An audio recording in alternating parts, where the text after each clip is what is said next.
Hello and welcome to our weekly touch base on Vatican Diplomacy. I'm Alan Holdren, EWTN's Vatican Bureau Chief, here in studio as every week with Andrea Gagliarducci.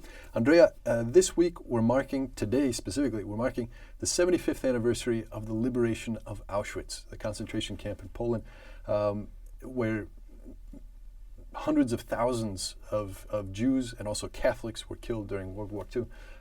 The Holy See mission to the UN is marking this occasion. Can you tell us a little bit more about what they're doing and why?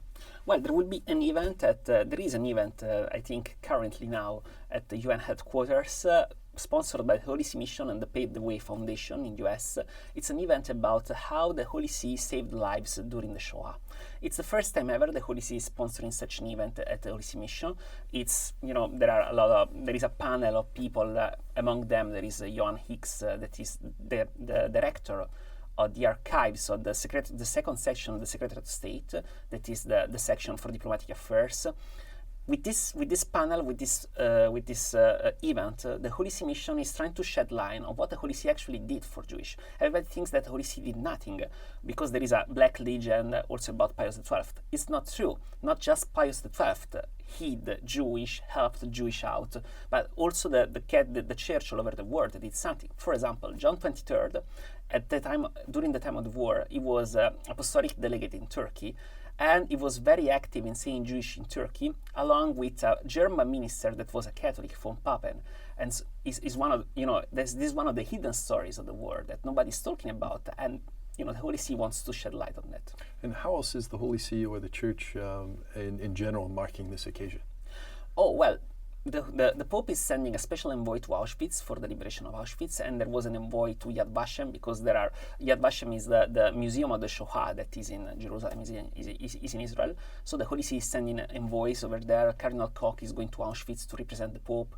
Pope Francis already reminded that he was in Auschwitz when he met the Simon Wiesenthal Center that is based in Los Angeles. There will be speeches, events. I think even the Polish Bishops' Conference will issue a declaration for that. Because the church was there. We have to remind that in Auschwitz also Catholics were killed, also priests. Saint Maximilian Kolbe was one of those priests that was killed in Auschwitz. And the timing of these sort of celebrations to mark the end of the Shoah and the liberation of Auschwitz comes just 1 month before the archives from the Vatican on the entire pontificate of Pius XII will be opened. How do you expect? Well, one thing, it's the Holy See is marking this occasion and they're speaking about what the Church did during these moments, which, as you mentioned, there's been a black legend about how Pius XII was said to have done nothing. How do you see the juxtaposition of these two events, the fact that just 1 month later we're going to have the opening of those archives on Pius XII, and what do you think will be seen through those archives? Oh, well, when the archives will be open, it will be clear that Pius XII was not just silent, as people say, but Pius XII did whatever he could during the war to help Jewish.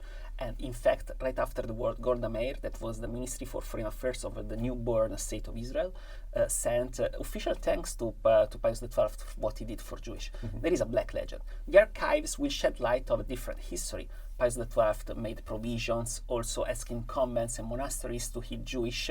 And then, for example, in Rome, there was just one German raid, Nazi raid against Jewish, just one, in the Jewish ghetto here in Rome. The ghetto, it's not like we say in US, it's not a bad place. The It's ghetto a neighborhood. It's neighborhood. It's the neighborhood for Jewish. There was just one raid. Why? Because the Holy See Diplomacy that went to the Nazi government here and they said, well, not in Rome, not anymore. So after that raid, the only Jewish that were arrested here in Rome, they were arrested because they were caught in buses or wherever during random controls. So we'll see that. It will take time because, it took time to open your archives because, you need to archive, record, register everything. And now there is already a line of scholars that are trying to get into the archives, so there will be a line of scholars to have the first books based on the actual documents. We will wait 1 or 2 years, so it will take time, but we hope that things will be solved. And it's going to be interesting. Imagine that we know that after World War II, the chief rabbi of Rome also converted to Catholicism. Yeah. And so I'm sure we'll see the correspondence between him and the Pope. There is a correspondence. Some of these things were already displayed by the Holy See in an exhibition back in 2012, if I remember well. It was called the Lux in Arcana. It was an exhibition about documents in the Vatican Secret Archive. Now is the Vatican Apostolic Archive. The Pope changed the name. So some of these things are already there. There will be new things. We will see a lot of hidden things. I don't think this will change the prejudice, because sometimes prejudice is stronger than history. Yeah. But at least it will make history more clear. It'll set the record straight for those who are looking for it. Yeah. Very good. Thanks so much, Andrea Gagliarducci, and thanks to all of you who've joined along with us. This is Vatican Diplomacy, our weekly touch base on all things related to Holy See diplomacy. I'm Alan Holdren here in our studios with Andrea Gagliarducci. Thank you, and we'll see you again next week.